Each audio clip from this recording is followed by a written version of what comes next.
Assalamualaikum warahmatullahi wabarakatuh.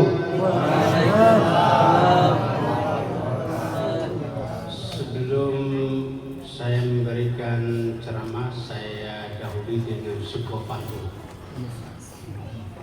Sinar bulan menerangi malam, bersama kita berkumpul di masjid. Semoga amal kita diterima oleh Allah Subhanahu wa taala. Alhamdulillahirabbil alamin. Syahrul Ramadan allazi unzila fihi al-Qur'an hudan lin-nasi wa bayyinatin minal huda wal furqan. Asyhadu an la ilaha illallah wa asyhadu anna Muhammadar Rasulullah. Allahumma shalli ala sayyidina Muhammadin wa ala alihi wa ashabihi ajma'in. Qala Allah ta'ala fil kitabil karim wa huwa asdaqul qailin. A'udzu billahi minasy syaithanir rajim. Bismillahirrahmanirrahim. Ya ayyuhallazina amanu kutiba alaikumus syiyamu kama kutiba alal ladzina min qablikum la'allakum tattaqun. Shadaqallahul azim. Bapak-bapak, ibu-ibu, kaum muslimin dan muslimat, jamaah Nurul Masjid Nurul Ikhlas yang sama-sama dirahmati dan dimuliakan oleh Allah Subhanahu wa taala.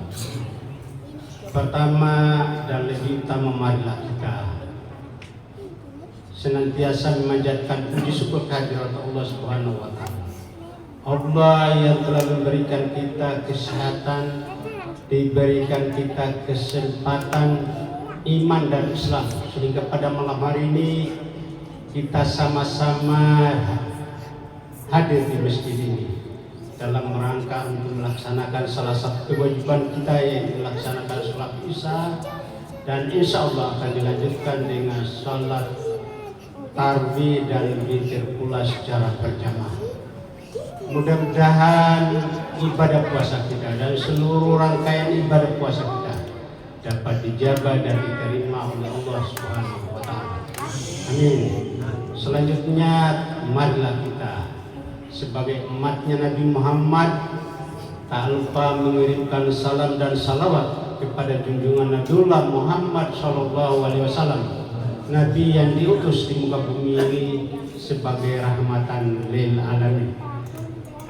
Jamaah tarbiyah yang sama-sama dirahmati dan dimuliakan oleh Allah Subhanahu wa taala. Insyaallah pada ceramah yang singkat ini saya akan beri judul keutamaan bulan Ramadan.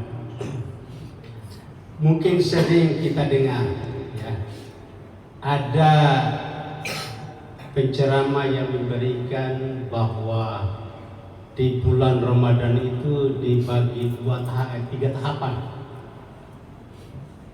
Tahapan pertama atau 10 hari pertama dia bilang penuh rahmat ya. 10 hari pertengahan maghfirah ya. 10 hari terakhir pembebasan dari dosa. Sekarang muncul pertanyaan, jadi kalau sesudah 10 pertama sudah tidak ada lagi rahmat dari Allah, itu tetap ada itu ya. Kalau menurut hadis lain, begitu juga maghfirah tetap sepanjang Ramadan, dari awal Ramadan sampai akhir Ramadan. Begitu juga pembebasan dosa dari awal sampai akhir Ramadan. Jadi kita mendengarkan hadis ini atau yang memberikan hadis ini mungkin kecuali di kampung-kampung sana itu karena pendidikannya ya mungkin SD atau SMP, SMA atau tidak sampai.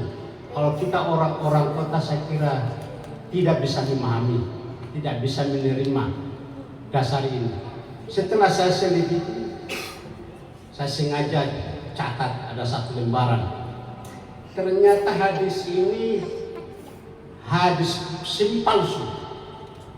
Maksudnya yang meriwayatkan hadis ini suka bohong, selalu mengatasnamakan Nabi, padahal Nabi tidak bilang begitu. Nabi mengatakan sepanjang Ramadan itu mulai dari awal sampai akhir itu penuh dengan rahmat, penuh dengan ampunan, penuh dengan maghfirah. Sekarang mana dasarnya? Dasarnya itu ada beberapa hadis. Dalam hadis yang diriwayatkan Bukhari, kadang mahasiswa itu saya suruh catat supaya dia cari aslinya, diberi tugas ya. Begitu kalau seorang dosen kasih mahasiswa supaya nalar itu pengetahuannya, bukan cuma dia dengar, dia lihat aslinya. Itu halaman atau nomor 37 yang berbunyi, man shoma ramadanan imanan wa ihtisaban ghufira lahu ma taqaddama min dzambi. Barang siapa yang berpuasa pada bulan Ramadan penuh dengan iman dan keikhlasan dan mengharapkan ridhonya Allah, maka insya Allah akan diampuni dosanya 1 tahun yang lalu maupun dosanya 1 tahun yang akan datang. Karena kita puasa ini mulai dari awal sampai akhir Ramadan kurang lebih antara 29 atau 28 sampai 30, maka Allah memberikan terus rahmat, pengampunan dan seterusnya. Jadi tidak ada itu kota-kota ya. Jadi hadis tadi itu ya mohon maaf saja, kadang penceramah itu satu judul itu ceramah barang 5 masjid itu terus, padahal belum tentu kepastiannya, bahkan sampai 10. Saya mendengar sendiri ya, kalau saya mohon maaf, saya tidak bisa begitu setiap malam 1 judul, karena shootingan ini dimasukkan di YouTube tidak menerima berulang-ulang judul, 1 judul 1 malam. Jadi kalau ini malam sudah 14, berarti sudah 14 judul di bulan Ramadan. Kalau ustaz lain itu pindah-pindah itu terus itu terus judulnya. Nah ini belum tentu juga kebenarannya. Itu yang pertama. Hadis yang kedua, hadis ke-38. Man qama ramadanan imanan wa ihtisaban ghufira lahu ma taqaddama min dzambi. Barang siapa yang menghidupkan malam-malam pada bulan Ramadan penuh dengan keimanan dan keikhlasan dan mengharapkan ridhonya Allah, maka akan diampuni dosanya yang lalu maupun dosanya akan datang. Yang dimaksudkan itu menghidupkan malam-malam itu ya setelah kita berpuasa tadi. Sekarang kita sampai melaksanakan maghrib dan sholat isya, dan setelah sholat isya ini bapak-bapak dan saudara-saudara saya, supaya diterima dipisahkan antara sholat isya dengan sholat tarawih, diutamakan dulu sholat isya. Maksudnya dilengkapi dulu sholat isya. Setelah kita sholat isya tadi, kita lengkapi dengan sholat ba'diyah sesudah sholat isya 2 rakaat, boleh juga 4 kalau ada waktu. Karena sholat ba'diyah sesudah isya itu adalah untuk melengkapi, mendukung kesempurnaan sholat wajib kita. Jadi tidak diterima atau tidak sempurna sholatnya seseorang ini diabaikan, baru langsung mau sholat tadi. Ya setelah itu baru kita sholat tarbih berdiri sendiri. Ya. Jadi dimaksudkan hadis tadi, barang siapa yang menghidupkan malam-malam pada bulan Ramadan dalam artian sholat tarbih, kemudian witir, kemudian tadarus, kemudian kegiatan-kegiatan lain keagamaan, sholat lain malam, maka diampuni dosanya ya, penuh dengan keimanan dan keikhlasan, diampuni dosanya yang lalu, 1 tahun yang lalu dan 1 tahun yang akan datang. Sekarang bagaimana kalau kita sholat tarawih? Sholat tarawih itu ada 8 rakaat, ada 20 rakaat, bahkan ya ada sampai 40 rakaat. Ya, kemudian ditutup dengan witir. Ambil saja 8 rakaat. 8 rakaat ditutup dengan witir. Karena 8 rakaat itu kita sholat berjamaah di masjid, saya sarankan ya, karena ini sholat sunat ya, saya tidak katakan wajib. Tapi untuk kesempurnaan sholat tarawih kita, maka kita sama-sama juga sholat berjamaah witir. Jangan setelah sholat 8 rakaat langsung pulang. Nanti saya sholat di rumah. Nah itu nilai pahalanya beda. Kalau di masjid sampai selesai sholat tarawih dan witir 27 derajat.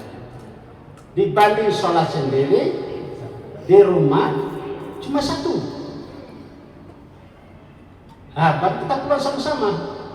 Nah sekarang bagi jamaah yang meneruskan sholat malam, tinggal teruskan 20 rakaat atau sholat hajud, sholat lain, sholat istihara, sholat taubat. Setelah itu tidak perlu ada witir, karena sholat semalam itu 1 kali witir. Ya banyak orang ya keliru, bahkan kebingungan ya. Jadi karena itu inilah agama selalu mengasah ya, sehingga dengan demikian 2 dalil tadi itu akan lebih sempurna dalam ibadah kita selama bulan Ramadan, dari awal Ramadan sampai akhir Ramadan. Kemudian kita akhiri dengan zakat fitrah. Jadi tidak usah saya bahas zakat mal, tapi zakat fitrah ini penting ini. Jadi mulai sekarang kita rintis itu zakat fitrah itu. Zakat fitrah itu untuk membersihkan hati kita, jiwa kita yang suka dengki, yang suka iri, hibah, gila urusan orang lain mendapat kebahagiaan, kita yang pusing. Pokoknya semuanya itu dibersihkan dengan zakat fitrah. Sekarang takarannya zakat fitrah itu berapa itu? Zakat fitrah itu takarannya itu 4 liter beras yang kita makan. Jadi kalau kita makan beras kepala, beras mandi, itu sebanyak itu juga harganya diuangkan. Ya katakanlah misalnya 13.000 1 liter. Jangan kita keluarkan yang 10.000, tapi minimal 13.000 atau di atasnya 15.000 kali 4 liter. Jadi di inventaris ibu-ibu, inventaris yang tinggal di rumah, anak kita 3 atau 4, ditambah kemenakan, ditambah mungkin yang bantu-bantu kita di rumah, mungkin yang tinggal sama kita tidak ada hubungan keluarga, itu dibereskan. Memang dia ada orang tuanya di kampungnya, tapi tanggung jawab kita untuk membereskan kali 4 liter beras tadi. Setelah itu baru kita serahkan kepada yang berhak menerimanya. Ya kalau di masjid ini harus ada namanya amil zakat. Amil zakat itu terdiri paling tidak ketua, wakil ketua, sekretaris, ya bendahara, kemudian anggota-anggotanya ini adalah untuk menyalurkan zakat fitrah. Bagaimana pembagiannya? Di dalam surat itu ya ada 8 golongan. Ya, 8 golongan, tidak usah saya bahas siapa-siapa, 8 golongan. Maka uang yang dikumpulkan tadi dibagi 8. Dibagi 8, uang yang dikumpulkan tadi berdasarkan ayat. Lalu satu bagiannya itu panitia, 7 bagian diberikan kepada yang berhak menerimanya.